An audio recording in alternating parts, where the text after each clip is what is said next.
আসসালামু আলাইকুম বন্ধুরা, আজকে চলে আসলাম ডমিনোস পিৎজা শনি আখড়াতে, বর্ণমালা স্কুলের ঠিক অপোজিট পাশে।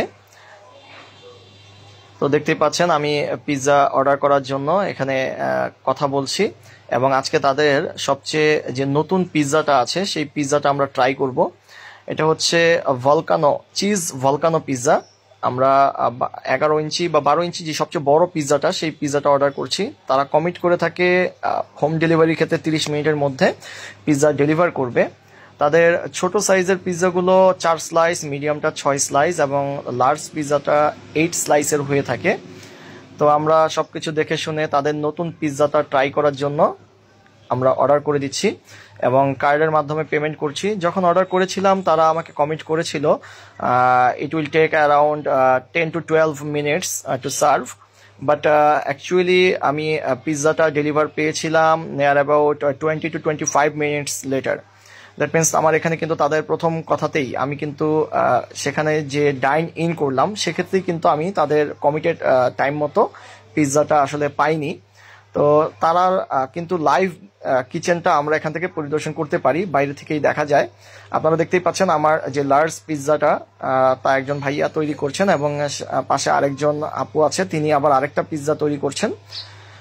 তো লাইভভাবে এভাবে পিৎজা দেখে আমি এর আগেও ডমিনোসের ধানমন্ডি যে ব্রাঞ্চটা আছে সেখান থেকে খেয়েছি এবং তাদের ভিডিওগুলো করেছিলাম। তারা খুব সুন্দর করে পিৎজাগুলো বানিয়ে থাকে ডিলিশিয়াস ভাবে। কিন্তু আজকে আমি আমার কিছু ব্যাড এক্সপিরিয়েন্সের কথাই শেয়ার করব মূলত, কারণ ডমিনোসের পিৎজা অ্যাকচুয়ালি আমরা যে প্রাইস দিয়ে আমরা খেয়ে থাকি, আপনারা দেখতে পাচ্ছেন এখানে কিন্তু দেওয়া হচ্ছে চিজগুলো দেওয়া হচ্ছে ভলকানো যেই প্রসেসটা তাদের থাকে, নিচে একটি বাটি দেওয়া থাকে এবং তার মধ্যে চিজগুলো দেওয়া থাকে। এই যে প্রায় 25 মিনিট পরে আমার পিৎজাটা আমার হাতে চলে আসলো এবং পিৎজাটা অ্যাকচুয়ালি দেখার পরে আমার কিন্তু দেখার পরে ফার্স্ট ইমপ্রেশনটা আমার ভালো লাগেনি। আর পাশে আমরা একটা কেক নিয়েছিলাম, যে কেকটা হচ্ছে চকোলাভার, যার প্রাইস হচ্ছে 200 টাকা, কিন্তু কোয়ান্টিটিটা খুবই ছোট। এই যে ভলকানো যেই প্রসেসটা তাদের আগ্নেয়গিরির মতো, আমরা এখানে কিন্তু লিকুইড চিজ দেওয়া আছে। আমরা এখন ট্রাই করব পিৎজাটা এবং মেমোটা কিন্তু আমরা পেয়ে গেলাম।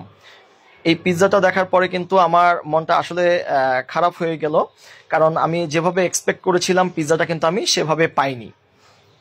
এটা খুবই পাতলা স্লাইসের ব্রেডটা ছিল এবং দেখতেও কিন্তু আমার কাছে ততটা ডেলিশিয়াস মনে হয়নি। তো এখানে পিৎজার প্রাইসটা পড়েছিল আমার প্রায় 1200 টাকা। কিন্তু মন না ভরার জন্য পাশেই আমরা ঠিক অপোজিট পাশে কিন্তু একটা লাইভ পিৎজাতে চলে যাই। আর কেকটার সম্পর্কে আগেই বলেছি যে কেকটা 200 টাকা অনুযায়ী প্রাইসটা কিন্তু অনেক বেশি, এটা কোয়ান্টিটি একেবারেই ছোট।